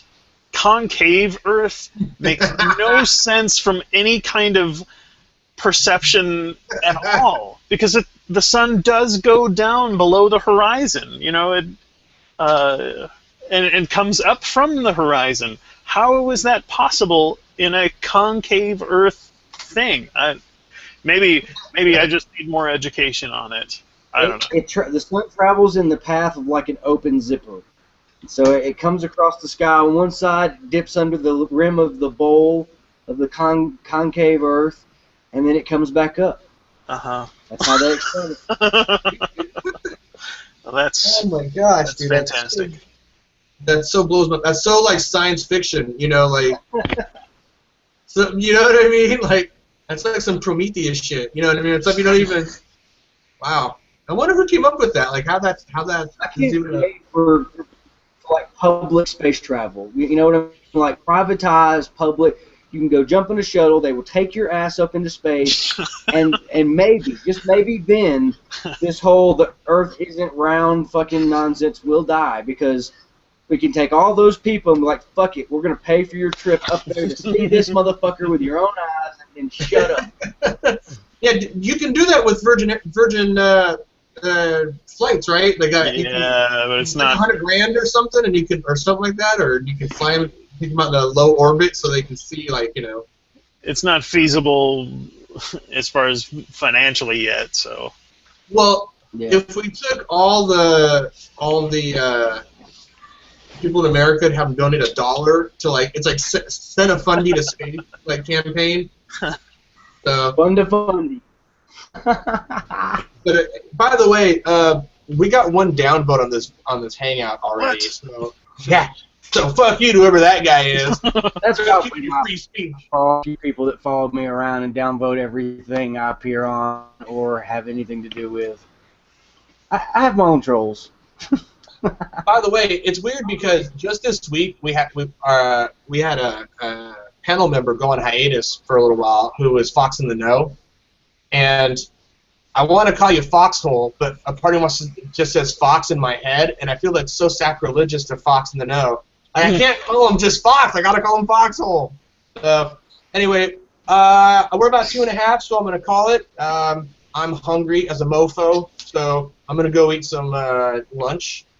Thank you, Floyd, for showing up. Always a pleasure. Thanks for coming by, Foxhole Atheist. We're on every 2 weeks. If you're need something to do, jump on in. I'll check out Secular TV. I haven't had a chance to really watch it because I don't know what time you guys are on. Yeah, what time was your show on tonight? My show is different. So Secular TV is a network of a lot of different internet shows. So it's one channel, but there's a whole lot of shows. Everything from a show called The Secular Parents, where it's all parenting issues. It's all very family friendly. We've got comedy. We've got a show called The Rambling Tangent, an interview show called Beyond Gods. It's kind of talk show stuff. There's a game show. There's all kinds of stuff. But my show is a late night show. It's on tonight. It'll be late tonight, early Monday morning, basically. It's a late night show. But it's called This Might Get Vulgar, where we make fun of everyone and everything and a lot of ourselves. We just comb through the internet, find stupid, and make fun of it. So. We've done that. But yeah, I mean, we got graphics, we play videos and show articles, and we borrowed a lot from the Drunken Peasants, quite admittedly, but we borrowed a lot from other shows as well, and so we kind of put our style of humor and our spin on things, and just kind of put it into this talk show format. But it's every Sunday night, Monday morning, depending on what time zone you're in. Oh shit! Yeah, I gotta wake up at 5:30 in the morning. So, you shouldn't feel any sort of bad at all about quote unquote copying the Drunken Peasants, because a commentary show with articles and video clips is not exactly new to media in general. You know what I mean? So that format is pretty well known. So, all right, everybody. Have a good weekend. I'm going to go eat lunch. Until then, yeah. Bye. Ciao.